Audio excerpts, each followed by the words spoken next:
ദൈവവചനത്തിൽ നിന്ന് ഈ പകൽ അല്പസമയങ്ങൾ നമുക്ക് ചിന്തിക്കാം. അതിനടിസ്ഥാനമായിട്ട് വായിച്ച തിരുവെടുത്ത് വളരെ പരിചിതമായ തിരുവെടുത്താണ്. ഒരിക്കൽ കൂടി വായിച്ച് സഹായിക്കുന്ന 29-ാം സങ്കീർത്തന 8-ാം വാക്യം. യഹോവയുടെ ശബ്ദം മരുഭൂമിയെ നടുക്കുന്നു, യഹോവ കാദേശ് മരുവിനെ നടുക്കുന്നു. മരണകാരി മകാതുരജീവം കാരണനായ പരാപരനേയൻ മരണകാരി മകാതുരജീവം കാരണനായ പരാപരനേയൻ മരണകാരി മകാതുരജീവം ധീരയുടച്ചു തകർപ്പതിനായി ധീരത കൊണ്ടവനിൽ അവതരിച്ചോരു കാരുണ്യ പൂരാകടലേ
കരളലിനുഗതിനമനു കാരുണ്യ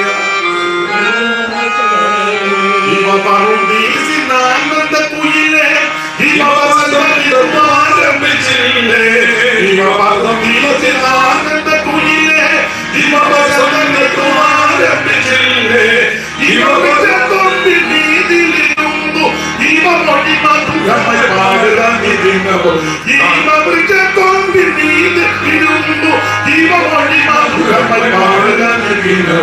കാരുണ്യ പൂരാകടലേ കരളലിനുഗതിനമനു കാരുണ്യ പൂരാകടലേ അനുവദീപ മനോഹരമാതി സ്വർഗ യെരൂശലേമാലിനമുറിയിൽ അനുവദീപ മനോഹരമാതി സ്വർഗ യെരൂശലേമാലിനമുറിയിൽ ദീർഘയുഗം വസിക്കാനന്ദ ബാഷ്പം ദീർഘയാലും നീ കരുണയ്ക്കതു ബദലാമോ ദീർഘയുഗം വസിക്കാനന്ദ ബാഷ്പം ദീർഘയാലും നീ കരുണയ്ക്കതു ബദലാമോ കാരുണ്യ പൂരാകടലേ കരളലിനുഗതിനമനു കാരുണ്യ പൂരാകടലേ കരളലിനുഗതിനമനു കാരുണ്യ പൂരാകടലേ കരളലിനുഗതിനമനു കാരുണ്യ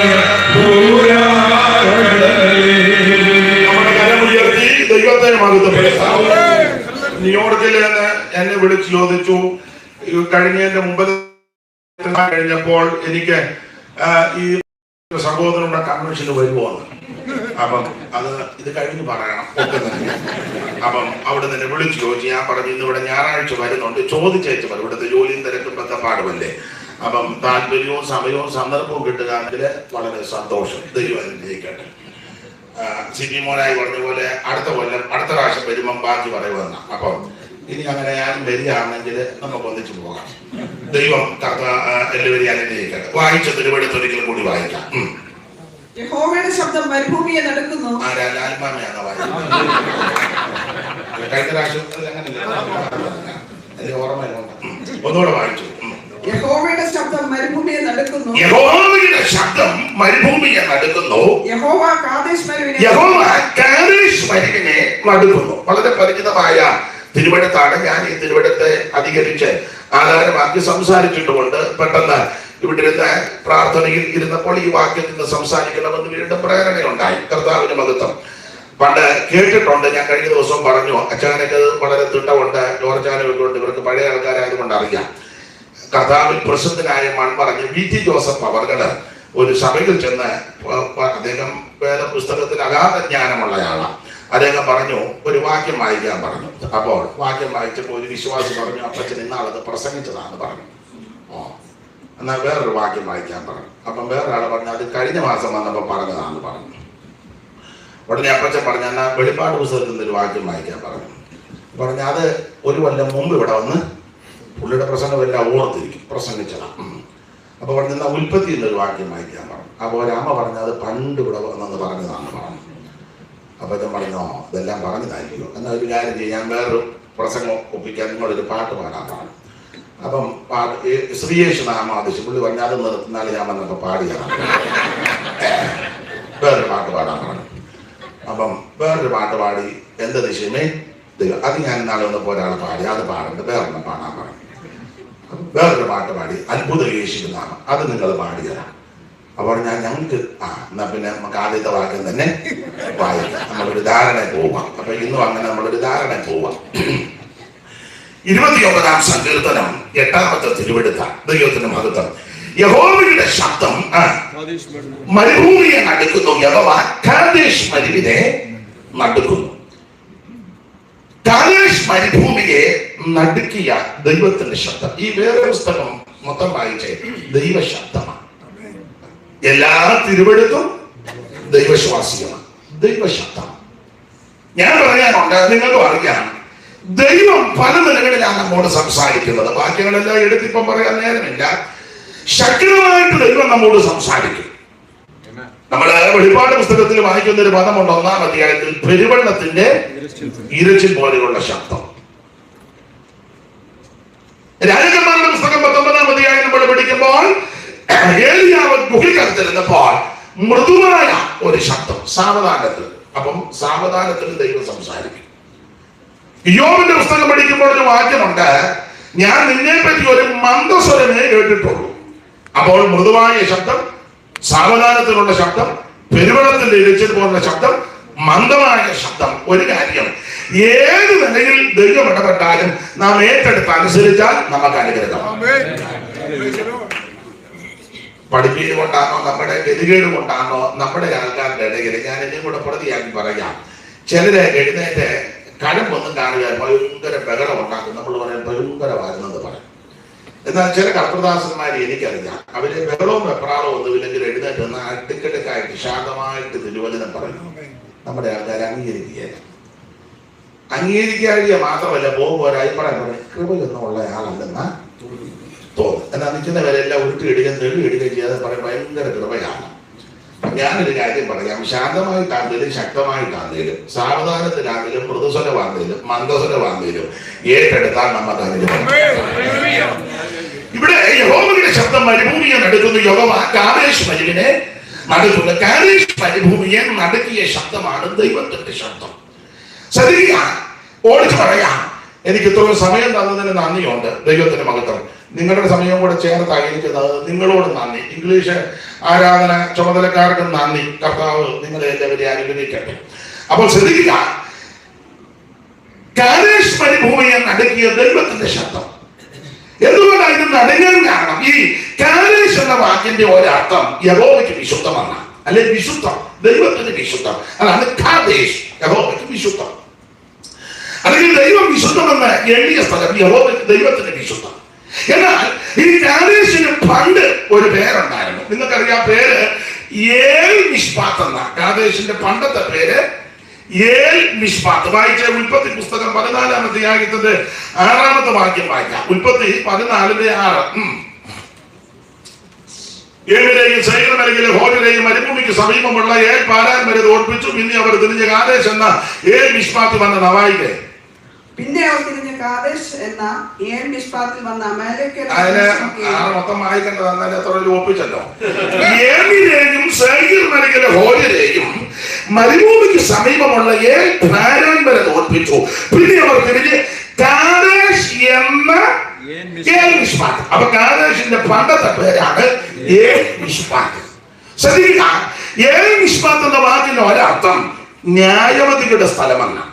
കാരണം തിരുവനന്തപുരത്ത് പഠിക്കുന്നവർക്ക് ഉൽപ്പത്തി പുസ്തകം 14-ാം അധ്യായം യുദ്ധങ്ങളുടെ അധ്യായമാണ്. 1-ാം അധ്യായം സൃഷ്ടിപ്പെടുത്തൽ, 2-ാം അധ്യായം മനുഷ്യ സൃഷ്ടിയുടെ പ്രാരംഭ നടപടികൾ, 3-ാം അധ്യായം പാപം ചെയ്യുന്നു, 4-ാം അധ്യായം കയ്യിൽ നാബേലിനെ കൊന്നു, 5-ാം അധ്യായം സെമിത്തേരിയുടെ അധ്യായമല്ല, 6-ാം അധ്യായം മനുഷ്യന്റെ ദുഷ്ടത വലുതായി, 7-ാം അധ്യായം അവൻ വെള്ളപ്പൊക്കത്തിന് നിർദ്ദേശം കൊടുത്ത് പെട്ടകം പഠിക്കുന്നു, 8-ാം അധ്യായം അവൻ പെട്ടകത്തിൽ പ്രവേശിക്കുന്നു, 9 അതിന് ശേഷം താഴെ ഇറങ്ങുന്നു, 10-ാം അധ്യായത്തിൽ അവൻ ചരിത്രത്തെ കാണുന്നു, 11 ബാബേൽ ഗോപുരം പഠിക്കുന്നു, 12-ാം അധ്യായം അബ്രഹാമിന്റെ വിളിയും അനന്തര സംഭവങ്ങൾ, 13-ാം അധ്യായം അബ്രഹാം ഇസ്രായേലിൽ പോയി, 14-ാം അധ്യായം യുദ്ധങ്ങളുടെ അധ്യായമാണ്. അപ്പോൾ ഉൽപ്പത്തി പുസ്തകം 14-ാം അധ്യായം യുദ്ധങ്ങളുടെ അധ്യായം. 4 നാട്ടുരാജാക്കന്മാർ 5 നാട്ടുരാജാക്കന്മാരെ പറ്റി യുദ്ധം ചെയ്തു. അമരാബേൽ, അരിയോക്ക്, കെദർലായോ, മുർച്ചീദാൻ ആദിയായ ബാബിലോണ് ചായ്വുള്ള 4 പേര്, ബേരാം, ശിനാബ്, സോമർ ആദിയായ സോദോമിൽ ചായ്വുള്ള 5 പേരുമായി യുദ്ധം ചെയ്തു. ഈ യുദ്ധത്തിൽ 4 പേരെ പേടിച്ച് 5 പേര് ഓടിപ്പോയ കൂട്ടത്തിൽ സോദോം രാജാവ് കുഴിക്കകത്ത് പോയി. നല്ല കുഴിയല്ല, കീൽക്കുഴി. പലരും ചെറിയ ഓടി. ഒരുത്തൻ എതിർച്ചയാ ഓടി വന്ന് എബ്രായനായ അബ്രഹാമിനോട് വന്ന് പറഞ്ഞു, അബ്രഹാമേ, സോദോമിൽ യുദ്ധം നടന്നു, സോദോം രാജാക്കന്മാർ അവിടെ യുദ്ധം നടന്നു, സോദോമിനെ കൊള്ളയിട്ടു, അപകരിച്ചു, നിന്റെ സഹോദര പത്രം ലോത്ത്, അവന്റെ ഭാര്യ, പെൺകുട്ടികൾ, സർവ്വസമ്പത്തും തട്ടിക്കൊണ്ടുപോയി. അബ്രഹാമിന്റെ സ്ഥാനത്ത് ഞാനോ നിങ്ങളോ ആരുടെ അന്നേരം പറഞ്ഞത് എന്റെ പ്രാർത്ഥന കേട്ടതിനായി സ്തോത്രം. അവൻ എന്നോട് ചെയ്തതിന് ഇതല്ല വരേണ്ടത്. അതിനപ്പുറം നമ്മൾ പറയും. അബ്രഹാം ആത്മീയനായതുകൊണ്ട് അതൊന്നും ഗൗനിച്ചില്ല. അബ്രഹാം പെട്ടെന്ന് ഈ മനോവേദനയോട് എഴുന്നേറ്റ് തന്റെ വീട്ടിൽ ജനിച്ചു വളർത്തപ്പെട്ട 318 അഭ്യാസി. ഞാൻ ഇങ്ങനെ പറഞ്ഞ വീണ്ടും ജനിച്ച 318 വീണ്ടും ജനിക്കണം. അപ്പോൾ വീട്ടിൽ ജനിച്ചു വളർത്തപ്പെട്ട 318 അഭ്യാസികൾ. അത് മമ്രയുടെ തോപ്പില്ല. മമ്ര, ആനയ, യശ്കോൽ 3 പേര്. അങ്ങനെ 318 321 അബ്രഹാമിനെ കൂട്ടി 322 പേര് അന്ന് രാത്രി കണക്കൊപ്പിച്ച് യുദ്ധത്തിന് പോയി. ആ യുദ്ധത്തിൽ എബ്രായനായ അബ്രഹാമിന് ദൈവം ജയം കൊടുത്തു. ശിഷ്ടമുള്ള ജനത്തെ അബ്രഹാം നിഗ്രഹിച്ചു. അത് മുൻപോട്ട് പോവുക.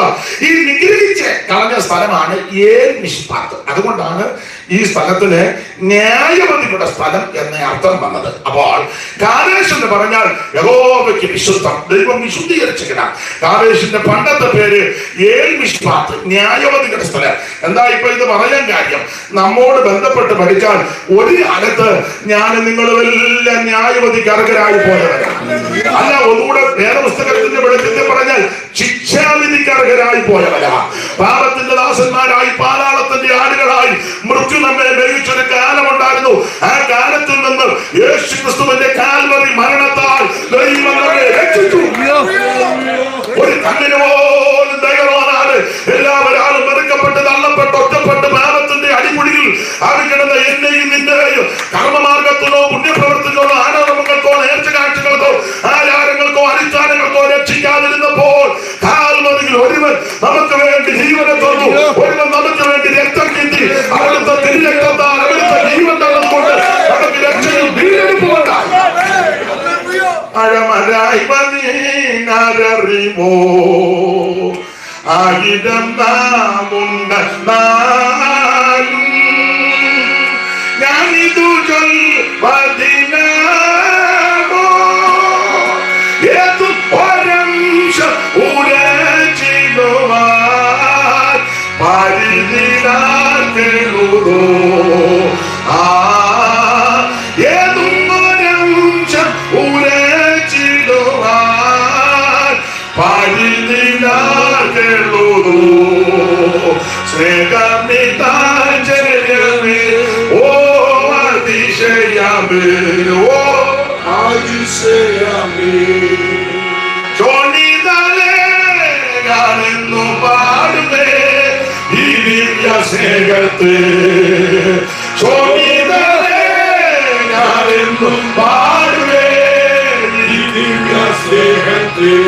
എനിക്ക് സന്തോഷം വേറൊരു കാര്യം, പഴയ പാട്ട് പാടുമ്പം സെക്രട്ടറിയും പാടുന്നുണ്ട്, അച്ചായന് പാട്ടുകളെല്ലാം പാടുന്നുണ്ട്. വളരെ നന്നായിരിക്കുന്നു. കുന്തിന്റെ കൂടെ ഒരു നല്ലെന്ന് പറഞ്ഞ പോലെ എനിക്കതൊരു ആശ്വാസമാണ്. ദൈവത്തിന്റെ മകത്ത് ദൈവം രണ്ടുപേരെ ദീർഘായുസ് കൊണ്ട് തൃപ്തി വരുന്നത്. അപ്പൊ ശ്രദ്ധിക്കുക, ഒരു കല്ലിന് പോലും ദയവാതിരുന്നപ്പോൾ യേശു ക്രിസ്തു മുഖാന്തരം ദൈവം നമ്മെ രക്ഷിച്ചു. നമ്മളെ നീന്തലത്തല്ല, ദൈവത്തിന്റെ മകത്വം. അപ്പോൾ ശിക്ഷാവിധിക്ക് അർഹരായി പോയ എന്നെയും നിങ്ങളെയും ദൈവം രക്ഷിച്ചു. നാം നേരത്തെ എങ്ങനെയായിരുന്നു? പാപത്തിന്റെ ദാസന്മാരായി, പാതാളത്തിന്റെ ആടുകളായി. മുൻകാല ജീവിതം പൗലോസ് ചില വാക്യങ്ങൾ പറഞ്ഞിട്ടുണ്ട്, വായിച്ച്. ഗലാത്യ ലേഖനം 4:8 മുതൽ 4, എഫേസ്യ ലേഖനം 2:2, എഫേസ്യർ 3:8, തീത്തോസ് 3:3, പത്രോസിന്റെ 1-ാം ലേഖനം 4:2 എല്ലാം വായിക്കണ്ട. ഗലാത്യ ലേഖനം 4:8 മുതൽ വായിക്കേ. എന്നാൽ അന്ന് നിങ്ങൾ ദൈവത്തെ അറിയാതെ, നേരത്തെ സ്വഭാവമാണ്. എന്നാൽ അന്ന് രക്ഷിക്കപ്പെടുന്നതിന് മുമ്പ്, കൃപയിൽ വരുന്നതിന് മുമ്പ്, യേശുവിനെ അറിയുന്നതിന് മുമ്പ്, അതാ അന്ന് നിങ്ങൾ. നമ്മുടെ കാര്യമാണ്. നിങ്ങളുടെ ഇപ്പൊ കണ്ടിട്ട് കോടതിക്കാരുടെ കാര്യം പറയുന്നത് പോലെ നമ്മുടെ കാര്യമായി പറയാൻ, എന്റെ നിന്റെ കാര്യമായി പറയാൻ.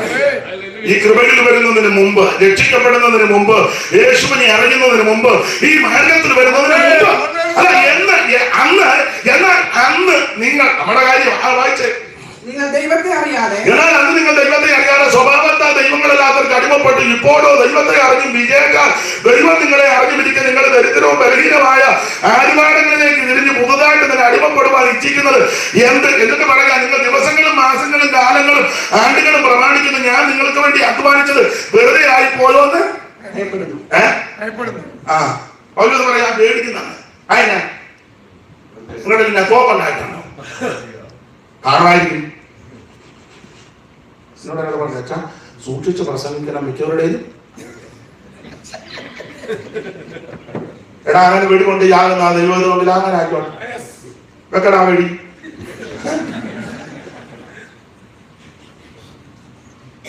അത് ദൈവവിധം അങ്ങനെയാണ്. പിന്നെ അല്ലാതെ പൊതു വീട്ടിൽ ഇറങ്ങിയപ്പോ നമ്മള് ചോദിച്ചു അത്താഴം വേണം. പുള്ളി പറഞ്ഞു വേണ്ട, അതിനാ ഒന്നേ കുടിച്ച് യാകും, അല്ലേ അടിച്ച് യാകും. എന്തായാലും ചാകും എന്നുള്ളത്, ഒന്നേ അടി കിട്ടി ചാകും, അല്ലേ കുടിച്ച്. നിങ്ങൾ ദിവസങ്ങളും മാസങ്ങളും കാലുകളും ആടുകളും എല്ലാം നിങ്ങളിപ്പം പ്രമാണിക്കുന്നുണ്ട്. അതൊക്കെ തെറ്റാണ്. അതിന്റെ ആശയമല്ല. ഇവിടുത്തെ എനിക്ക് എല്ലാ കാര്യവും അറിയത്തില്ല, എന്നോട് പറയുകയും വേണ്ട. ബർത്ത്ഡേ ആഘോഷിക്കുന്നവരുണ്ട്, വെഡിങ് ആനിവേഴ്സറി ആഘോഷിക്കും. ഇപ്പം സൂക്കാട് കൂടി 70 ശക്തി 70 60, അമ്മച്ചിക്ക് 60, അപ്പച്ചന് 70. അങ്ങനെ ഇരുത്തി ഓരോ ഇന്നാളൊരു തള്ളയെ ഞാനവിടെ ചെന്ന് കേക്ക് കൊടുത്തപ്പോ ഇത് ഈ വിളക്കുന്ന അസുഖമില്ല എന്നെ ഞാൻ പറഞ്ഞേ. ഞാൻ പറഞ്ഞ എന്തേലും സൈസ് ആക്കാൻ കേക്ക് കൊണ്ട് കൊടുത്തപ്പോ മൂക്കിനകത്ത് കയറി വായിലോട്ട് വെച്ച് കൊടുത്തപ്പോ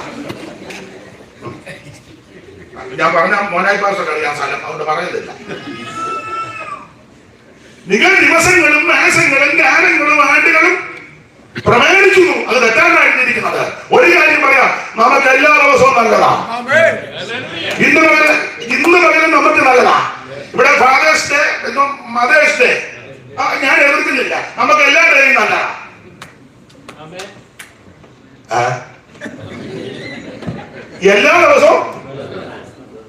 എല്ലാ ദിവസവും ആടിനൊരു പൂ കൊണ്ട് അപ്പന് കൊടുക്കുന്നതാണോ? എന്നെ നോക്കേ പേടിക്കൊന്നും വേണ്ട. എല്ലാ പുസ്തകത്തിലെ വാക്യം എന്നാന്ന് ചോദിച്ചാൽ ഇത് യഹോവയുണ്ടാക്കിയ ദിവസം ഇന്ന് നമുക്ക് എല്ലാ ദിവസവും നല്ലതാ.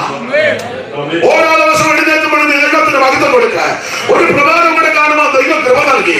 അങ്ങനെ നമ്മളെക്കാൾ മിടുക്കന്മാർ, ശേഷന്മാർ, ഉന്നതന്മാർ മാറ്റപ്പെട്ടപ്പോൾ ഒരു പ്രഭാതം കൂടെ കാണുമ്പോൾ ദൈവം നമുക്ക് കൃപ നൽകി.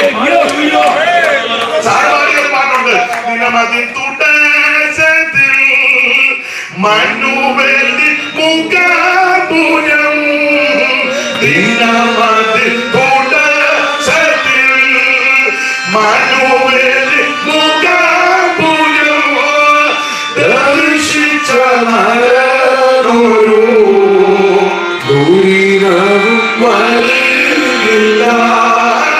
ദർശിച്ച നരനൊരു ദുരിതവും വരില്ല.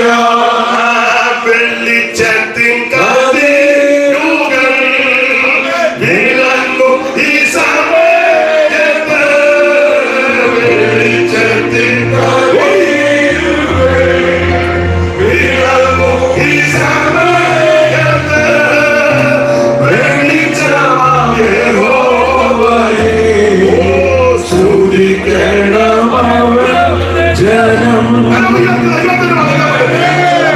ഞാൻ കുറ്റം പറയുകയല്ല, ആരെ തേജോപതം ചെയ്യുകയല്ല. നമുക്ക് എല്ലാ ദിവസവും നല്ലതാ. ഓരോ ദിവസവും നീ ദൈവത്തിന് മഹത്വപ്പെടുത്തുക. നിങ്ങൾ ദിവസങ്ങളും മേഘങ്ങളും ഗാനങ്ങളും ആണ്ടുകളും പ്രവേശിക്കുന്നു. അത് തെറ്റാനുള്ള ആശയത്തിലാ പറഞ്ഞേക്കുന്നത്. പറഞ്ഞ ഞാൻ നിങ്ങൾക്ക് വേണ്ടി അധ്വാനിച്ചത് വെറുതെ ആയപ്പോൾ എനിക്കിപ്പോ ഭയമാണ്. ഒരു പേടിച്ചെന്നാണ് എഴുതിയേക്കുന്നത്. എന്നാൽ അന്ന് നിങ്ങൾ ദൈവത്തെ അറിയാതെ സത്യദൈവത്തെ അറിയാതെ ജീവിച്ചൊരു കാലമുണ്ട്. നേരത്തെ ആ പാട്ടുകാരനൊരു വരി പറഞ്ഞു, അന്നേ മരിച്ചു പോയെങ്കിൽ ആ കാലം. എന്നാൽ അന്ന് നിങ്ങൾ നമ്മളാ ദൈവത്തെ അറിയാതെ ഏതാ സത്യദൈവം ഏതാണെന്ന് അന്ന് നമ്മൾ ദൈവത്തെ വിളിക്കുന്നവരാ. പക്ഷെ സത്യം ഏതാന്ന് അറിയത്തില്ല. ഇഷ്ടംപോലെ ഉണ്ടല്ലോ, ആണുങ്ങളും പെണ്ണുങ്ങളും എല്ലാം നാട്ടിലുണ്ട്. ഇഷ്ടംപോലെ ദൈവം കളിക്കുക, നല്ല കാഴ്ചയാണ്. നാളെ കേട്ടു ദൈവം ഇപ്പം ഐശ്വര്യാന്ന് പറഞ്ഞു. ദൈവം ഇപ്പൊ വേറെ ആൾ ചോദിച്ചു, ഇപ്പൊ ഞങ്ങളുണ്ട് ദൈവത്തിന് വായു വലിക്കുകയാന്ന് പറഞ്ഞു. ദൈവത്തിന് യാസം കിട്ടാതെ പൊട്ട അവിടെ നിന്നല്ലേ ജീവന്റെ ഉറവിടം. ദൈവത്തിന് മഹത്വം. ദൈവം ഒരുവനേ ഉള്ളൂ. പിശാചുകൾ വിശ്വസിക്കുകയും വിറയ്ക്കുകയും ചെയ്യുന്നു. ഏകദൈവമായ നിത്യദൈവമായ സാക്ഷാൽ ദൈവമായ ജീവനുള്ള ദൈവമായ നമ്മെ രക്ഷിച്ച നമ്മുടെ കർത്താവാണ്. ഈ ദിവസം കൊടുത്തിരിക്കുന്ന വാക്ക് നിങ്ങൾക്കെല്ലാം മനഃപാഠമാണ്. സകല മനുഷ്യർക്ക് രക്ഷാകരമായ ദൈവകൃപ കുതിച്ചുവല്ലോ. നാം ഭാഗ്യകരമായ പ്രത്യാശയ്ക്കായിട്ട് മഹാദൈവവും നമ്മുടെ രക്ഷിതാവുമാകുന്ന യേശുക്രിസ്തുവിന്റെ തേജസ്സിന്റെ പ്രത്യക്ഷതയ്ക്കായിട്ട് നാം കാത്തിരിക്കുക. യേശുക്രിസ്തു മാത്രം. ഒരു കാര്യത്തിൽ നമുക്കിത് അറിയത്തില്ല. അതുകൊണ്ട് നമ്മളെക്കാൾ ഇപ്പൊ ശക്തി വിശേഷതകളുള്ള എല്ലാം ദൈവമാണെന്നാണ് നമ്മൾ എവിടെല്ലാം ഉരുണ്ടൊരു ഡൂപ്പാട് വന്ന് നീന്തി മുട്ടാന് തോന്നിപ്പോയി. ഇവിടുത്തെ കാര്യമല്ല. സ്തോത്രം. ചെരുപ്പിട്ടുകൊണ്ട് നടന്ന് ചെരുപ്പിടാതെ അങ്ങോട്ട് ചെരുപ്പിടാതെ നടന്ന് ഇങ്ങോട്ട് ചെരുപ്പിട്ടുകൊണ്ട് എങ്ങോട്ടാണെന്നും എന്നോട് ചോദിക്കരുത്. ദൈവത്തെ പ്രസാദിപ്പിക്കാനാ എന്തെല്ലാം കൊടുത്തു. യെരമ്യാ പറഞ്ഞു ഒരു ഗുണവും വന്നില്ലെന്നാ. ഒരു ഗുണവും വന്നില്ല. മിക എഴുതിയിരിക്കുന്ന സകല മുഖവും വിളറിയിരിക്കുന്നുണ്ട്. ഇതെല്ലാം കൊടുത്തിട്ടും എനിക്ക് ചിലരെ കണ്ടിട്ട് അങ്ങനെ തോന്നുന്നു. സകലമോ എന്നാൽ ഏകദൈവമായ നിത്യദൈവമായ യേശുവിനെ അറിയുവാനും ആരാധിക്കുവാനും ഈ കൃപയിൽ വരുവാൻ ദൈവം നമുക്ക് ഭാഗ്യം നൽകി. അങ്ങനെ ഞാൻ സമയത്ത് ഇവിടെ നിന്ന് അധികം വിസ്തരിക്കുന്നില്ല. അപ്പൊ ഒരു കാലത്ത് ശിക്ഷാവിധിക്ക് ന്യായവിധിക്കും അർഹരായി പോയ എന്നെയും നിങ്ങളെയും ദൈവം രക്ഷിച്ചു. അതാണ് ഏൽമിഷ്മാത്ത്. ആ ഏൽമിഷ്മാത്താണ് പിന്നത്തേതിൽ കാദേശ് ആകുന്നത്. കാദേശ് എന്ന് പറഞ്ഞാൽ യഹോവയ്ക്ക് വിശുദ്ധം. നമ്മുടെ വാക്യം ഇതാണല്ലോ, കാദേശിന് നടങ്ങി. എന്തുകൊണ്ടാണ് കാദേശ് നടങ്ങിയത്? ഓടിച്ച് മുമ്പോട്ട് പോകാം. ഈ കനാൻ ദേശത്തോട് ഏറ്റവും അടുത്ത് കിടന്ന സ്ഥലങ്ങളിൽ ഒന്നാണ് കാദേശ്. വായിക്കാം. ആവർത്തന പുസ്തകം 2-ാം അധ്യായത്തിന്റെ 13-14 തിരുവെടുത്തുകൾ വായിച്ചാട്ടെ. ആവർത്തനം 2:13-14. ഇപ്പോൾ എഴുന്നേറ്റ് സേരത്തോട് കിടപ്പില്ലെന്ന് കൽപ്പിച്ചതുപോലെ നാം സേരത്തോട് കടന്നിരിക്കുന്നു. നാം കാദേശ് പുറപ്പെട്ടത് മുതൽ സേരത്തോട് കിടക്കും വരെയുള്ള കാലം 38 സംവത്സരമായിരുന്നു. അതിനിടയിൽ യോദ്ധാക്കളാകുന്ന തലമുറയൊക്കെയും യഹോവ അവരോട് സത്യം ചെയ്തതുപോലെ പാളയത്തിൽ നിന്ന് മുടിഞ്ഞുപോയി. എനിക്കത് പറയാൻ പേടിയായതുകൊണ്ടാ പറയാൻ. എങ്ങനെ മൈക്കോടെ പറ. മുടിഞ്ഞുപോയി. ഒന്നുകൂടെ ഉണ്ടല്ലോ മുടിഞ്ഞു വായിലും. അവർ മുടിഞ്ഞു തീരും. 2 പ്രാവശ്യം മുടിഞ്ഞത് എഴുതിയേക്കുന്നത്. അവർ മുടിഞ്ഞു തീരും. പുസ്തകത്തിൽ എഴുതിയിരിക്കുന്നതുകൊണ്ട് വായിക്കാതെ പറയാതെ ഒക്കത്തില്ല. അപ്പൊ ശ്രദ്ധിക്കുക, അവിടെ പറഞ്ഞു കേട്ടോ, മുടിഞ്ഞു പോയ ആര് മുടിഞ്ഞെന്നാ? ഇറങ്ങിത്തിരിച്ചോടെ. എന്നെ പ്രിയരെ, പാരമ്പര്യവും ആചാരങ്ങളും അനുഷ്ഠാനങ്ങളും മറ്റു ദുരാചാരങ്ങളും വിട്ട് സത്യദൈവത്തെ പഠിക്കുവാനും ആരാധിക്കാനും ഇറങ്ങിത്തിരുന്ന ആരും മുടിയരുത്. ഒരു കുഞ്ഞുങ്ങളും മുടിഞ്ഞു പോകരുത്. ഇറങ്ങിത്തിരിച്ചപ്പോ വളരെ തീക്ഷണയോടെ ഇറങ്ങിയ നമ്മള് ഈ ശരീരം കൊണ്ട് മിശ്രയും വിട്ടെങ്കിലും ഹൃദയം കൊണ്ട് ഇപ്പോഴും അതെ ഓരോരുത്തർക്കും 90% പാട്ടൊക്കെ പാടി. ഞങ്ങളുടെ കുന്തോറമ്പിലെ നമ്മുടെ ഉജ്ജ്വലിച്ചാൻ പറയുന്നത് മറവന്റെ തുള്ളേ കിടന്നാ പാടുന്ന മറവോന് ഞാനിനി പുള്ളി ജനലിൽ കൂടെ നോക്കി കിട്ടി നമ്മുടെ തുള്ളയിൽ തന്നെ കിടന്ന് പുള്ളിയുടെ ശൈലിയാ. നമ്മുടെ കുന്തോറമ്പിലെ മറവോനും പെമ്പളയും കൂടെ പുള്ളിയുടെ ഭാഷയാണ്. ജനല് പറഞ്ഞ് നമ്മുടെ തുള്ളേ കിടന്നാന്നല്ലേ ഇവൻ എന്തുവാ പാടുന്നത്? പറവോന് ഞാനിനി എന്നാ ഒരിക്കലോട്ട് മാറിയെങ്കിലും നിന്ന് പാട്. അവന്റെ ഇടത്തുന്നെ കിടന്ന അത് ശരീരം കൊണ്ട് മിശ്രയും വിട്ടെങ്കിലും ഹൃദയം കൊണ്ട് ഇപ്പോഴും മിസ്രൈമിലെ തെളിവുകൾ മാറ്റി വചനത്തിൽ വിടാൻ എന്റെ ഒന്നായിട്ട് പിടിക്കുകയല്ലോ. വചനം വാക്യമായില്ല. അപ്പോസ്തല പ്രവൃത്തി 7:38 എടുത്തേ. അപ്പോസ്തല പ്രവൃത്തിയുടെ പുസ്തകം 7:38 വായില്ലേ? അരിമ വായില്ലേ? സീനായ് മലയിൽ തന്നോട് സംസാരിച്ച ദൂതനോട് നമ്മുടെ പിതാക്കന്മാരോടും കൂടെ മരുഭൂമിയിലെ സഭയിലിരുന്നവരെ നമുക്ക് തരുവാൻ ജീവനുള്ള ദൈവത്തിന്റെ അടപ്പാട് ലഭിച്ചവരും അവൻ തന്നെ. അടുത്ത വാക്യം, നമ്മുടെ പിതാക്കന്മാർ അവന് കീഴ്പ്പെടും. നമ്മുടെ പിതാക്കന്മാർ അവനെ കീഴ്പ്പെടുവാൻ മനസ്സില്ലാതെ അവനെ തള്ളിക്കളഞ്ഞ് ഹൃദയം കൊണ്ട് മിസ്രൈമിലേക്ക് പിന്തിരിഞ്ഞു. ഹൃദയം കൊണ്ട് മിസ്രൈമിലേക്ക് വിട്ടിരുന്നു. അവൻ ശരീരം കൊണ്ട് മിസ്രൈം വിട്ടെങ്കിലും ഹൃദയം കൊണ്ട് ഇപ്പോഴും മിസ്രൈമില്ല. അതാ ഇടയ്ക്കിടയ്ക്ക് മിസ്രൈമിലെ വിഷയം പൊങ്ങി വരുന്നത്. ചെങ്ങളുടെ തീരത്ത് വന്നവൻ പറഞ്ഞു പുറകെ പറവം വരുന്നു, മുമ്പിൽ ചെങ്ങളുടെ ഇരുവശവും പറവാണ്. പള്ളിയന്മാരെല്ലാം കൂടെ പറഞ്ഞു അവിടെ ചവക്കോട്ട ഇല്ലായിട്ടാണോ പറഞ്ഞതിന്റെ അർത്ഥം ഇതാ, ചാവും എന്നുള്ളത് ഉറപ്പായി. അതിന്റെ അർത്ഥം ചാവും എന്നുള്ളത് ഉറപ്പായി. പക്ഷെ നല്ലൊരു അടക്കം, അവിടുത്തെ അടക്കമായിരുന്നു കേമമാക്കി. ഇപ്പോഴത്തെ അടക്കമൊക്കെ നാട്ടിലെ, ഇവിടുത്തെ അറിയത്തില്ല നാട്ടിലെ. ഒരടക്കത്തിന് എണ്ണി 213 പേര് അനുശോചനം പറഞ്ഞു. പിന്നെ നിൽക്കുക. ഇപ്പൊ പിന്നെ നാട്ടിലൊക്കെ ഉണ്ട്. എല്ലായിടത്തെ കുറ്റമല്ല. ഇപ്പോ അപ്പച്ചന്റെ കൊച്ചുമക്കളും മക്കളും എല്ലാം കൂടെ വന്നൊരു പാട്ട്, ഈ അപ്പച്ചനെ വെച്ച് ജീവിച്ചിരിക്കുമ്പോ കൊച്ചുമക്കളിൽ നിന്നൊരു പാട്ട് പാടുകാരനെ താത്ത 2 കൊല്ലം കൂടെ എന്നെ നോക്ക്. ഞാൻ കാര്യമായി പറയാം. അവര് ജീവിച്ചിരുന്നപ്പം ഒത്തിരി ആഗ്രഹിച്ചായി കൊച്ചുമക്കളെല്ലാം കൂടെ അടുത്ത് വന്നിരുന്ന് ഒരു പാട്ട് പാടിയാലോ കവളത്തിൽ ഉമ്മ കൊടുക്കാൻ കൊള്ളാന്ന് ഈ കഥയും നാളെ ഞാൻ പറയുന്നത് എന്തെങ്കിലും തെറ്റുണ്ടെങ്കിൽ പറയണം. ഞാൻ സത്യമേ പറയൂ. അല്ല, പറയുന്നതിന് ഞാൻ എതിരല്ല, അല്ല എതിരൊന്നുമല്ല.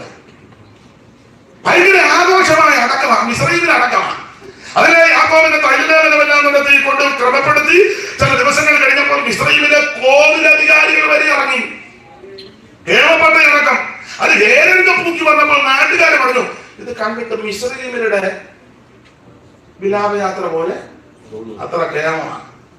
എടാ, നിന്നെ IPSലെ പ്രസിഡന്റ് വന്ന് നടക്കുന്നു എന്നുള്ളതല്ല വിഷയം, ജനറൽ സെക്രട്ടറി വന്ന് നടക്കുന്നു അല്ല വിഷയം. നിന്റെ ഒടുക്കം എങ്ങനായിരുന്നു? നീ ആകാൻ നേരത്തെ ദൈവത്തെ വരാമെന്നുള്ള അത്ര നീ സ്വത്രം പറഞ്ഞ പിച്ചുപേയും പറഞ്ഞ അനാവശ്യമെല്ലാം വിളിച്ചു തീർന്നു. അങ്ങനെ ആകുന്നതിന് നല്ലത് സ്വത്രം പറഞ്ഞു പോകുന്നതാണ്. നടക്കാനായിട്ട് മിടുക്കന്മാരും പ്രഗത്ഭന്മാരും വന്നില്ലെങ്കിൽ ചിലപ്പോൾ ലോക്കൽ സഭയുടെ ശുശ്രൂഷനായിരിക്കും മതി. നീ അങ്ങനെയല്ലെന്നതാ വിഷയം. വീഡിയോക്കാർ വന്നത് ഫോട്ടോ എടുത്തതൊന്നും അല്ല വിഷയം. നമ്മളിപ്പോ അടക്കാൻ പോകുന്ന അപ്പച്ചന്റെ ഷൂ എന്തുവായിരുന്നു? റെക്കോർഡി കാണാൻ പോകുന്നതാണോ? വെട്ടിയുടെ വില, ഷൂവിന്റെ വില, ബുക്കിന്റെ നാടിയുണ്ട് കേട്ടോ. ഇതാണോ ഇവിടുത്തെ വിഷയം? നിന്റെ ഒടുക്കം എങ്ങനെയാണെന്നുള്ളതാണ്. നിന്റെ മരണസമയത്ത് നീ ദൈവമായിട്ട് ബന്ധപ്പെട്ട് നിന്നോ? നീ ആ ദൈവമായിട്ടുള്ള ബന്ധത്തിലാണോ നിന്നത്? എന്നെ കേൾക്കുന്ന പ്രിയരെ, ഭക്തന്മാരുടെയൊക്കെ മരണം കേട്ടിട്ടുണ്ട്. ചക്രവർത്തി കർത്താവിന്റെ ദാസനാണ്. നിങ്ങൾക്കറിയാം PC ചാക്കോ, ഇപ്പോഴത്തെ UK-യിലെ ജോക്കുര്യന്റെ പിതാവ് PC ചാക്കോ. അദ്ദേഹത്തിന് മരിക്കുന്ന സമയത്ത് അടുത്ത് നിന്ന കർത്തദാസൻ വാഗ്ദാനം ജോർജ് കുട്ടിച്ചാൻ എന്നോട് പറഞ്ഞതാ, മരിക്കുന്ന സമയത്ത് PC ചാക്കോ ഭക്തനായ മനുഷ്യൻ അദ്ദേഹം പറഞ്ഞു, ജോറുട്ടി സ്വർഗം തുറക്കുന്ന ഞാൻ പോകാൻ പോവാന്ന് ദൂതന്മാര് വരുന്നെന്ന് എന്നെ കൊണ്ടുപോകാൻ. ദൂതന്മാര് വരുന്നെന്ന് പുള്ളി കുറച്ച് കഴിഞ്ഞപ്പോൾ മുഖമൊക്കെ ശോഭിച്ചേച്ച് പറഞ്ഞുള്ള അറിവാണേ, ജോർജുട്ടി ഞാൻ സ്വർഗം കാണുന്നു, ദൂതന്മാരൊക്കെ നിൽക്കുന്നു എന്നെ കൊണ്ടുപോകാൻ. പുള്ളി ആ കിടന്ന കിടപ്പിൽ കിടന്ന് പറഞ്ഞു ഞാൻ തങ്കയ്യാച്ചനെ കാണുന്നെന്ന്. പുള്ളി പറഞ്ഞതാണ് എന്റെ ഓമായിട്ട് പിടിക്കരുതേ. ആയിക്കോട്ടെ. അല്പം കഴിഞ്ഞ് ദിവസത്തിൽ ചേർക്കപ്പെടുക.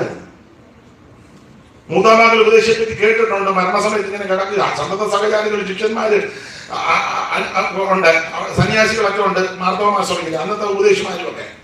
അപ്പൊ കുറച്ച് കഴിഞ്ഞപ്പം അദ്ദേഹം ആ കിടന്ന കിടപ്പിൽ പറഞ്ഞു ദൂതന്മാര് പറഞ്ഞു ഞാൻ പോകാൻ പോവാണ്. കുറച്ച് കഴിഞ്ഞിട്ട് പുള്ളി കപ്പലിന്റെ ഇടുകയിലൊട്ടിഞ്ഞോട്ട് ചെരിഞ്ഞ് കിടന്നെ. അപ്പൊ അടുത്ത് നിന്ന് ചാട്ടിക്കുഞ്ഞെന്ന് പറഞ്ഞ ആള് വെച്ച എച്ചായ താഴെ വീഴും അങ്ങോട്ട്. അപ്പൊ പറഞ്ഞു ഇല്ല ചാട്ടിക്കുഞ്ഞ, ഇടുകയിലെല്ലാം ദൂതന്മാര് വന്നിരിക്കുന്നെന്ന് കൊണ്ടുപോകാൻ. നമ്മളെ കൊണ്ടുപോകാൻ ആരായിരിക്കും വരുന്നത്? മിക്കവാറും നോട്ടോ ഇരിപ്പം കണ്ടിട്ട് മറ്റേ പുള്ളി വരാനാ. ആ നോട്ടോ ഇരിപ്പം കണ്ടിട്ട് മറ്റേ പുള്ളി വരാനാ. അല്ലെ പറഞ്ഞ ഓടി വായോ ഞെക്ക് കൊല്ലാൻ വരുന്നേ. ആട്ടെ, ഞാൻ ഇടയ്ക്കൊന്ന് പറഞ്ഞതേ ഉള്ളൂ. നിങ്ങൾ കണ്ടിട്ടുണ്ട് വണ്ടമേടിയ കോച്ചാനെ.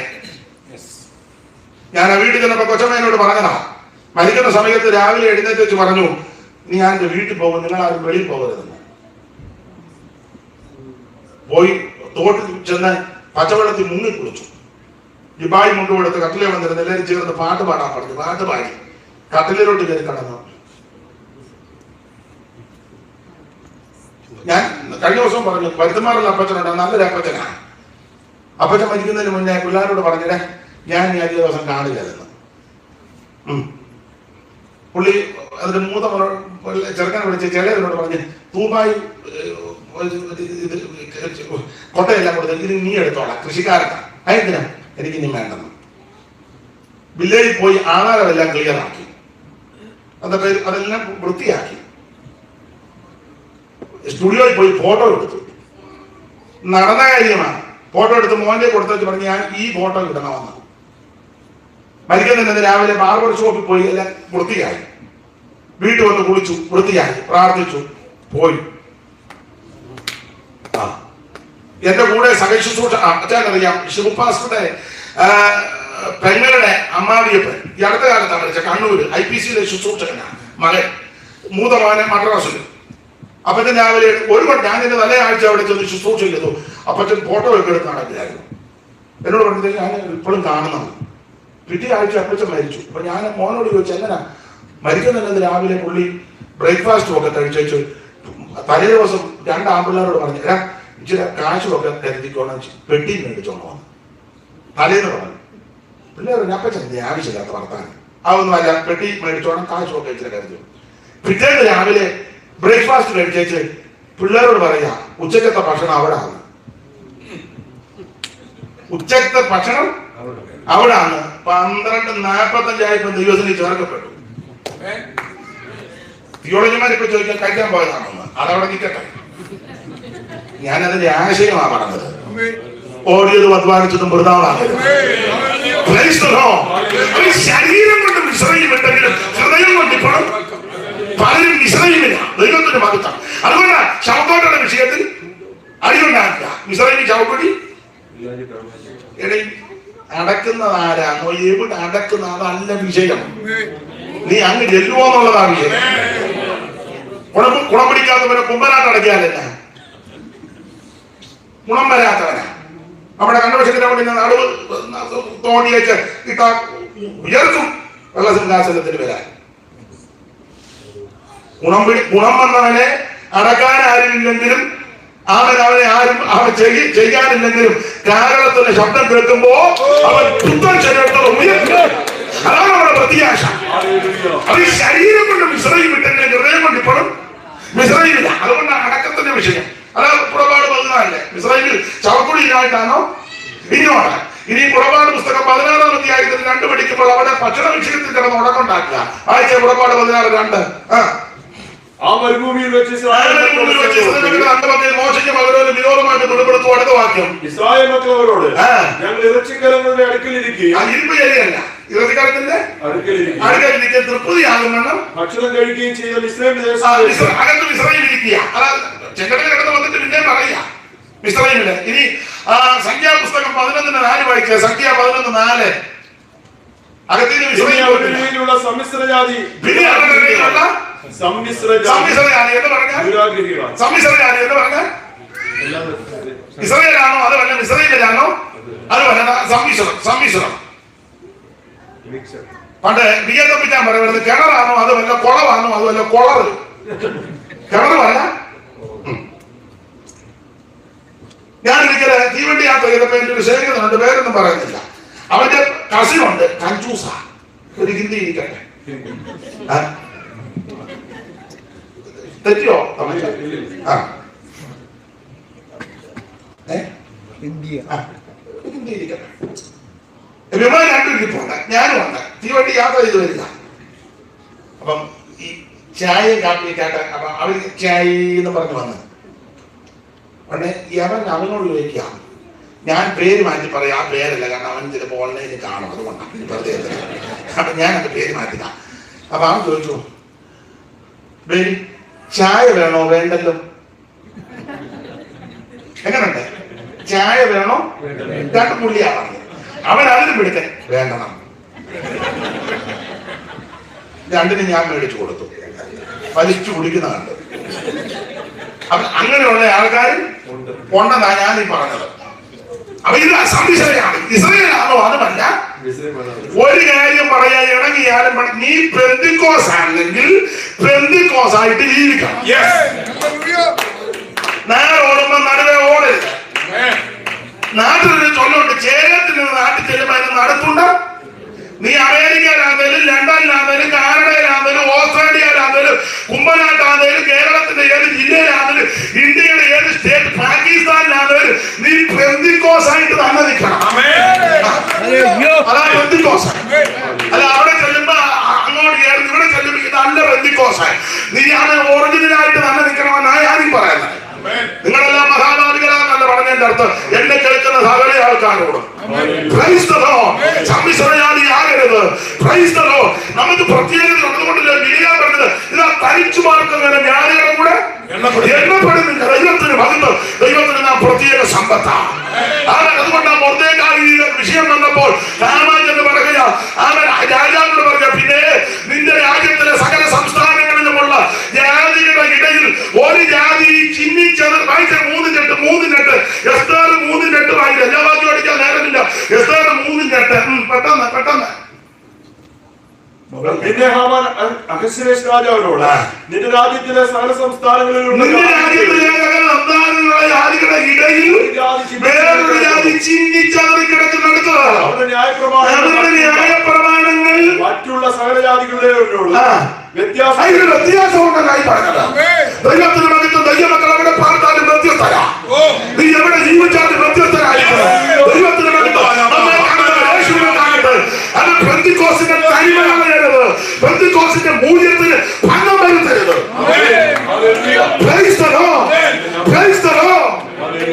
അവൻ കർക്കശമായി ഒരുപാട് പാലിക്കണം. ആ ഭാഗം ഒന്നും വിടില്ല. അവൻ അകത്തേലും ഇസ്രായേൽ ഇതുവരെ പോയിട്ടില്ല. അതുകൊണ്ടാണ് ശവപ്പാട്ട. 2 ഭക്ഷണം ഇരിപ്പ് ശരിയല്ല. 3 വില കൂടാതെ നിന്നിട്ടുള്ള മത്സ്യം, വെള്ളരിക്കാം, അങ്ങനെ എഴുതിക്കുന്നത്.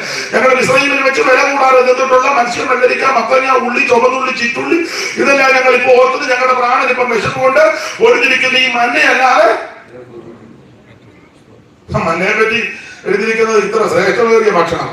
മഞ്ഞയെ പറ്റി 3 സ്ഥലത്ത് വായിച്ച. പുറപ്പാട് 16:31, സംഖ്യ 11:8, സംഖ്യ 21:4. പെട്ടെന്ന് വായില്ലേ. പുറപ്പാട് 16:31. എന്റെ താളം അടിക്കുമ്പോ മേളില് ഇസ്രായേലിൽ ആ സ്ഥാനത്തിന് മന്ന എന്ന് പേരിട്ടു. എങ്ങനെ? ഇസ്രായേലിൽ ആ സാധനത്തിന് മന്ന എന്ന് പേരിട്ടത്. കൊത്തന്മാരിൽ പോലെയും വെള്ളതറമുള്ളതും തേൻകൂട്ടികൾ ദോശ കൊടുത്ത് ഈ മഞ്ഞ പ്രാരംഭത്തിൽ ഭക്ഷിക്കുമ്പോൾ അതിന്റെ ടേസ്റ്റ് തേൻ ചേർത്ത. ഈ പെന്തിക്കോസ് വരുന്ന കാലത്തെ ടേസ്റ്റ് അതുപോലെ തേൻ ചേർത്ത. അന്നത്തെ പാട്ട്, പ്രാർത്ഥന, കൂട്ടായ്മ, ഇരിപ്പ്, യോഗത്തിനുള്ള പോക്ക്, വരവ്, എന്തോ ടേസ്റ്റാ. കയ്യടിയൊക്കെ കണ്ടു കഴിഞ്ഞാൽ നമ്മൾ അന്തം വിട്ടുപോകും. ഭയങ്കര രുചിയാ. അന്ന് വാച്ച് വേണ്ട, കൂട്ട് വേണ്ട, ടോർച്ച് വേണ്ട, ചപ്പല് വേണ്ട, മാച്ച് ചെയ്യുന്നത് ഒന്നും. ഇപ്പൊ എത്ര ഇട്ടാലും കൊണ്ട് തൃപ്തി വരുന്നില്ല. ഇങ്ങനെ നോക്കി മൊത്തം നോക്കി ഇങ്ങനെ നോക്കി പറയാൻ ഒന്ന് നോക്കിക്കുന്നു. എത്ര നോട്ടം നോക്കിയാൽ പരുവത്തിന് വന്നിരിക്കുന്നത്. കുറ്റമല്ലി പറഞ്ഞത്. പക്ഷെ പണ്ട് അങ്ങനല്ല. അന്ന് ആരാധനയാ വിഷയം. എത്രയും പെട്ടെന്ന് ആരാധനയ്ക്ക് കഴിക്കുക, മുഴങ്കാലിരിക്കുക, ദൈവത്തെ ആരാധിക്കുക. അതാ തേൻ ചേർത്ത ദോശ. പഴയ അനുഭവങ്ങളാ. തേൻ ചേർത്ത ദോശ. അന്ന് നമ്മുടെ പാട്ടും അങ്ങനെ ആയിരുന്നു. എവിടെ പോയി ഞാൻ അവിടെ തന്നെ പോകാൻ എനിക്ക് മനസ്സു നൽകണം. അവിടെ പോയി ഞാൻ അവനാ ജീവൻ വയ്ക്കണം. അവിടെ തന്നെ പോകാൻ എനിക്ക് മനസ്സു നൽകണം. അപ്പൊ ശ്രദ്ധിക്കും. അന്നത്തെ പാട്ട് അങ്ങനെ തീർച്ചയായും. കുറെ നാളുകളിൽ മണ്ണ കഴിച്ചപ്പോൾ ഇവർക്ക് തോന്നി രുചി പോയത്. വായിച്ച് സംഖ്യ 11:8, സംഖ്യാപുസ്തകം 11:8 വായിച്ചാട്ടെ. ജനം നടന്ന് പെറുക്കി തിരികല്ലിൽ പൊടിച്ചിട്ടോ, ഉള്ളിൽ പിടിച്ചിട്ടോ, നടത്തി പിടിക്കട്ടോ അപ്പം ഉണ്ടാക്കും. അതിന്റെ രുചി എണ്ണ ചേർത്തുണ്ടാക്കിയ. അപ്പൊ പ്രാരംഭത്തിൽ എങ്ങനെയായിരുന്നു? തേൻ ചേർത്തത് വർഷം. ഒരു 10-12 കൊല്ലം കഴിഞ്ഞപ്പോ ആ പഴയ രുചിയും ഗുണവും മണവും ഇപ്പൊ ഇല്ല. സത്യം പറ. ഉണ്ടോ? സത്യം പറയണേ. സത്യം പറഞ്ഞുകൊണ്ട് ദൈവം ചെയ്യും. പണ്ട് തേൻ ചേർത്ത ദോശ. അമേരിക്ക വന്നപ്പോഴേ കെന്നഡിയാണോ വന്നേ അതോ ഡാളസ് തന്നെയാണോ? കെന്നഡിയാ. ചുമ്മാ ചോദിച്ചെന്നുള്ളത് ഓർത്തല്ലോ. അന്നത്തെ രുചി എന്തോ രുചിയാ. അറുപത്തിമംഗലത്തിൽ നിന്ന് വന്ന മൂച്ചല്ലേ എന്തോ രുചിയായിരുന്നു. കുറ്റമല്ലി പറഞ്ഞത്. ഇപ്പൊ ഒരു 10-15 കൊല്ലമൊക്കെ കഴിഞ്ഞപ്പോ എണ്ണ ചേർത്ത ദോശ. അധികം പറയുന്നില്ല. ഇപ്പൊ നമ്മളെ 12 കൊല്ലം നമ്മുടെ പാട്ട് എങ്ങനെയാണെന്ന് അറിയാവും. ജീവിതത്തിൽ പല കണ്ണുമൊക്കെ മാറി കേട്ടോ. കണ്ണു മാറി. ജീവിതത്തിൽ പല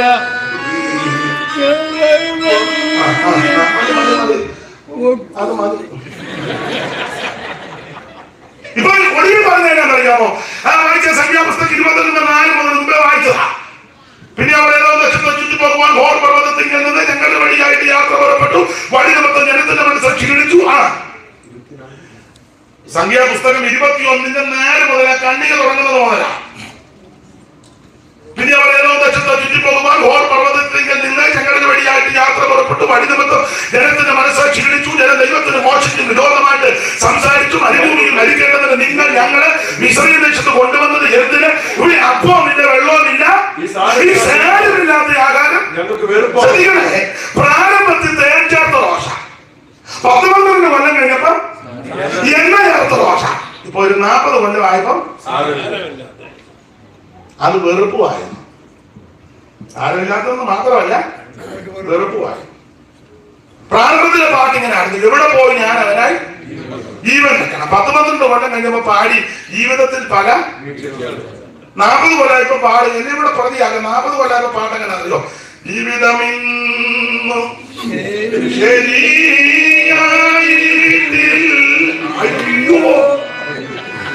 അയ്യോ എന്നൊക്കെ ഉള്ള അവസാനം. ഒരു കാര്യം എന്നെ കേൾക്കുന്ന ബഹുമാന്യനോട് പറയാം. മനുഷ്യ ജീവിതമായി, ക്രിസ്തീയ ജീവിതമായി, സമൂഹത്തിൽ ആയിരിക്കുന്നത് ഈ ശരീരത്തിന്റെ വീണ്ടെടുപ്പ് നടന്നിട്ടില്ല. പഞ്ചഭൂതങ്ങളും പഞ്ചേന്ദ്രിയങ്ങളുമായിട്ട് ബന്ധപ്പെട്ട് നിൽക്കുക.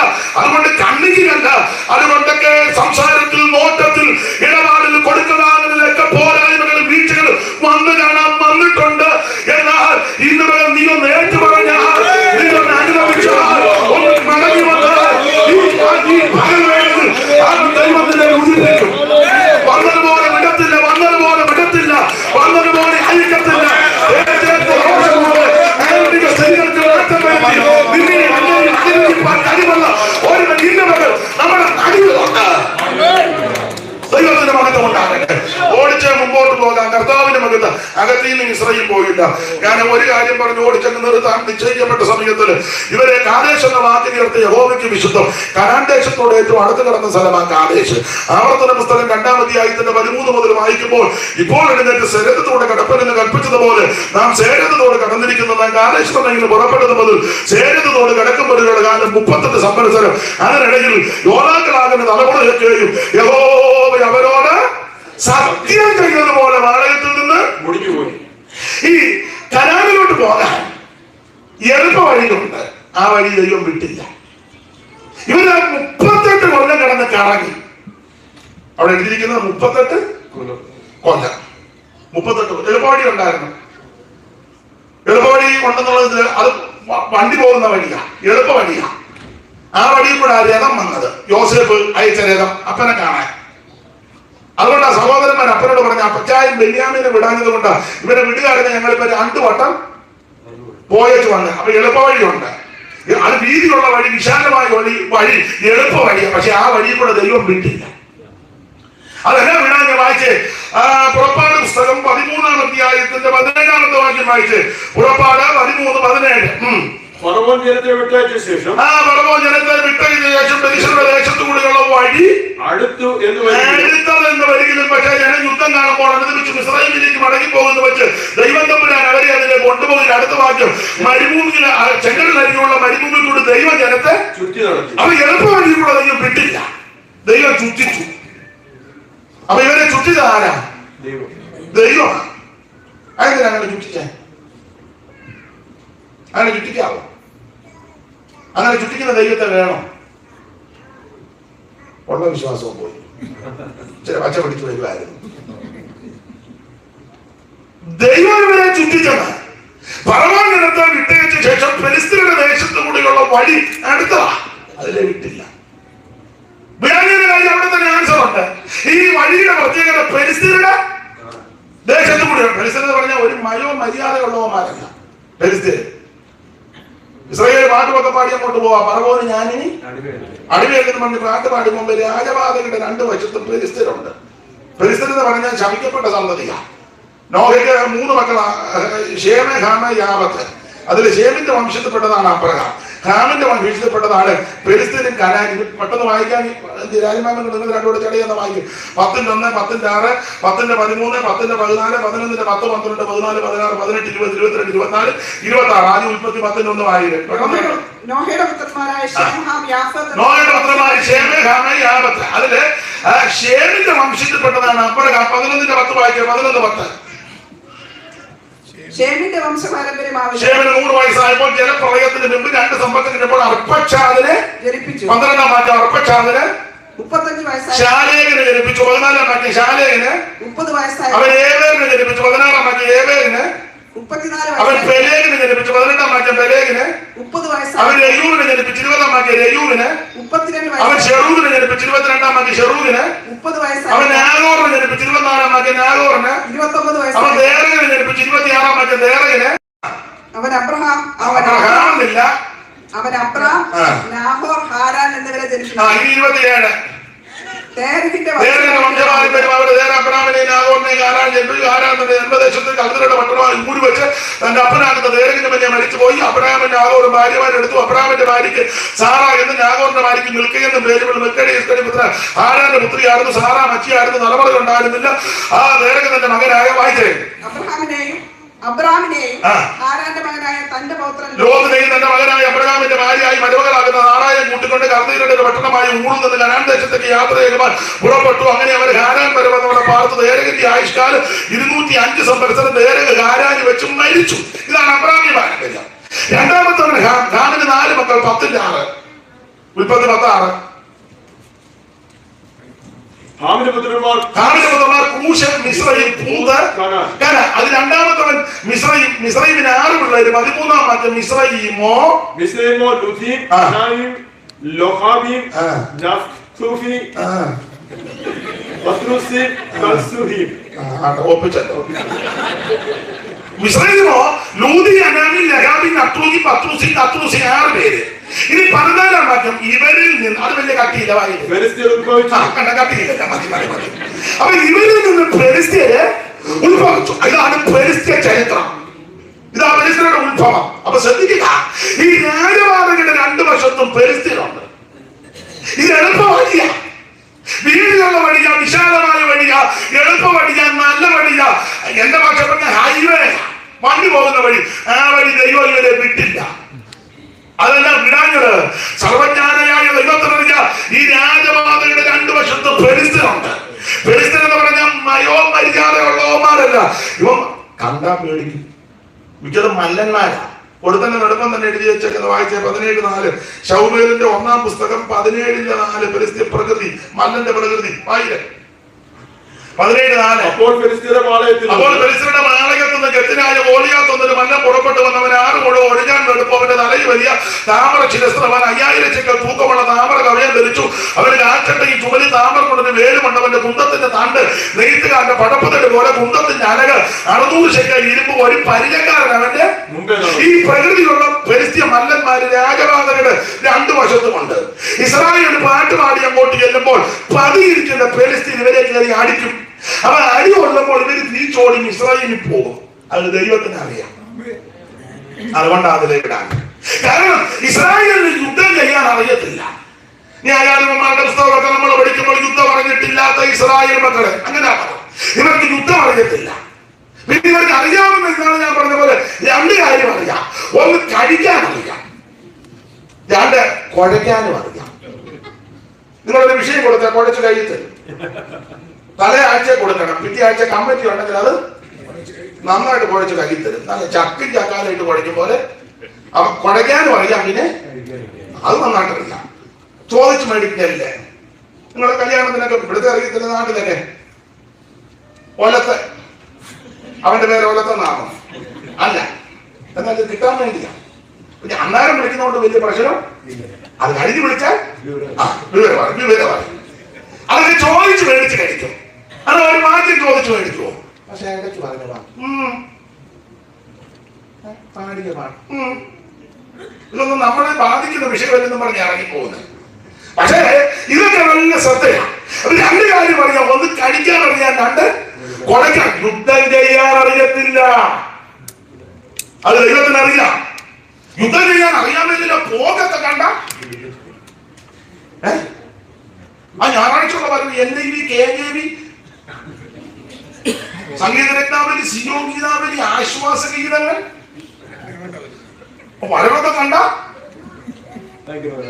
രണ്ട് വാക്യമായി തെളിയിക്കാം. അതിന് 13-ന്റെ 18-ഉം 14-ന്റെ 8-ഉം വായിച്ചേ. അതിന് പുറപ്പാടില്ലല്ലോ, അതിന്റെ അവിടെ 13-18. ചെങ്കടൽ അരികെയുള്ള മരുഭൂമിയിൽ കൂടെ ദൈവം ജനത്തെ ചുറ്റി നടത്തി. ഇസ്രായേൽ മക്കൾ മിസ്രയീം ദേശത്ത് നിന്ന് യുദ്ധസന്നദ്ധരായി പുറപ്പെട്ടു. അപ്പൊ ഇവരെങ്ങനെ ഇറങ്ങി തിരിച്ചത്? ആ പോകെ കണ്ട ഇപ്പൊ കയറി അടിക്കണമെന്ന് പറഞ്ഞ ഇറങ്ങിയേക്കുന്നത്. യുദ്ധസന്നദ്ധരായി ബൂട്ടും സൂട്ടും ടൈയും കോട്ടും ആ NIV, KJV ഒക്കെ എടുത്ത് വരവൊക്കെ കണ്ടാൽ ഇപ്പൊ പുസ്തകകരണം പോലും അറിയാൻ കഴിയില്ല. ആ വരവ് ഇരിപ്പും ഒക്കെ കണ്ടാൽ ആ ഇടക്കിടക്ക് കൈ ഇങ്ങനെ വീശി അതും പ്രവചനം വരുമ്പോ ഇവ കിടന്ന് കൊഴയില്ല. യുദ്ധം അറിയത്തില്ല, പ്രാർത്ഥിച്ച് തുടങ്ങാൻ അറിയാൻ മേലെ, പ്രാർത്ഥിച്ച് നിർത്താനും അറിയത്തില്ല. വർഷം 40 ഇതിനകത്ത് കയറി പമ്മിയിരിക്കാൻ തുടങ്ങിയത്. പ്രാർത്ഥിച്ച് നിർത്താൻ അറിയാൻ മേല. ഒരാളോട് പറഞ്ഞ ആശീർവാദം പറയാം. പുള്ളി ആശീർവാദം പ്രാർത്ഥനയാ.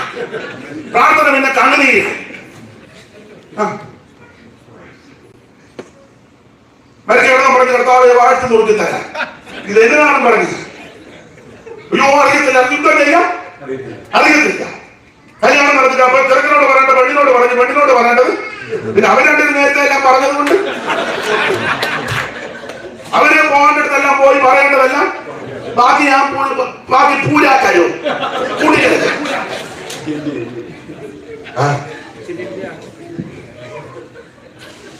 അറിയത്തില്ലെന്നേ, യുദ്ധം അറിയത്തില്ല. ഞാൻ യുദ്ധമെന്ന് ഉദ്ദേശിച്ചത് ആത്മീക യുദ്ധമാണ്. അല്ലാതെ കൗൺസിൽ കൂടുമ്പോഴും കമ്മിറ്റി കൂടുമ്പോൾ നടക്കുന്ന യുദ്ധമല്ല. ആത്മീക യുദ്ധം. നമ്മുടെ യുദ്ധം നടക്കുന്നത് പ്രാർത്ഥനാ മുറിക്കകത്താ.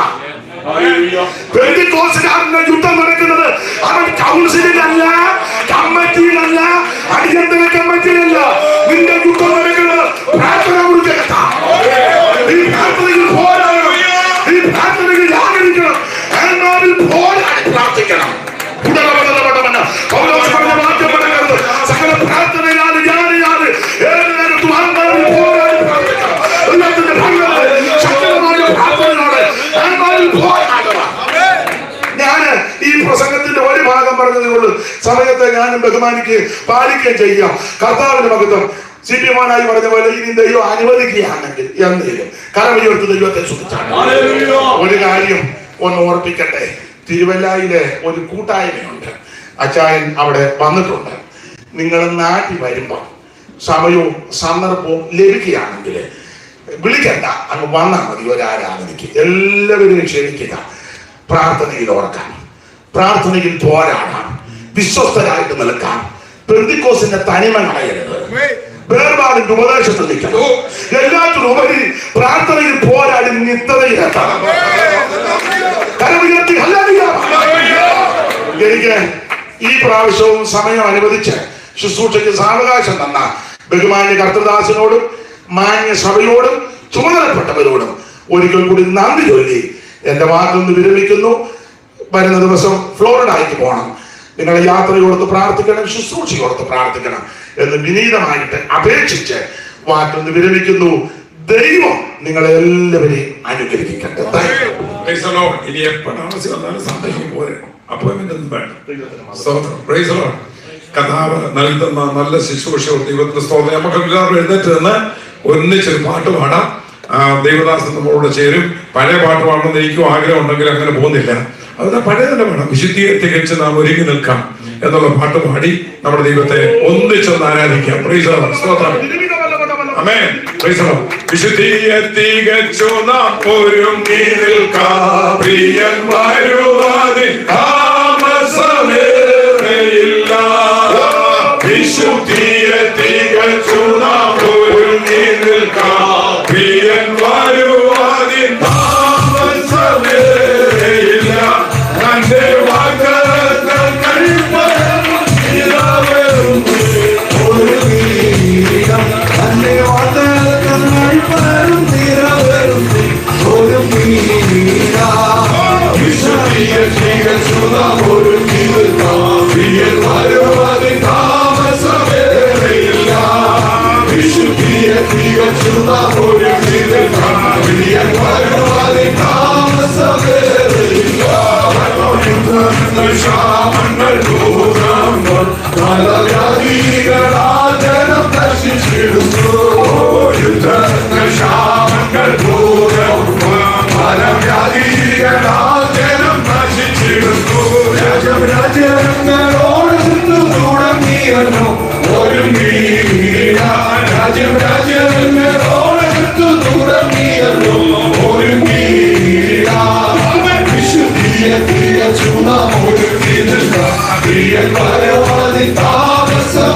Praise the Lord. Hallelujah.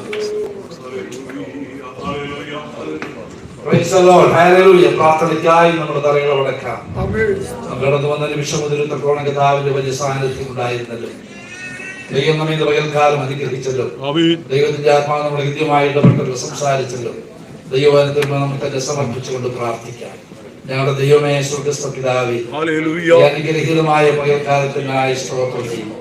ഈ കർത്തൃ ദിവസത്തിലും ഞങ്ങൾക്ക് ദൈവസന്നിധിയിൽ കൂടി വരുവാനും കർത്താവേ നിന്നെ മഹത്വപ്പെടുത്തുവാനും ദൈവം കൃപ ചെയ്തുകൊണ്ട് സ്തോത്രം.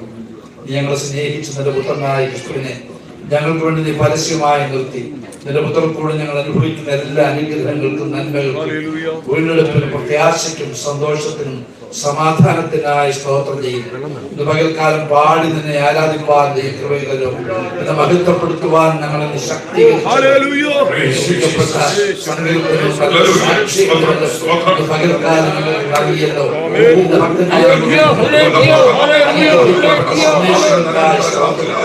വചനം പ്രവർത്തിപ്പാൻ നല്ലൊരു അന്ത്യം പ്രാപിപ്പാൻ ഞങ്ങൾക്ക് എല്ലാവർക്കും ദൈവം കൃപ ചെയ്യണമേ കർത്താവേ. ശക്തിയിൽ ദൈവത്തെ ആരാധിപ്പാൻ, ദൈവത്തെ മഹത്വപ്പെടുത്തുവാൻ, പ്രമാണത്തിനനുസരിച്ച് ജീവിക്കുവാൻ സർവേശ്വരൻ കൃപ ചെയ്യേണ്ടതിനായി പ്രാർത്ഥിക്കുകയാണ്.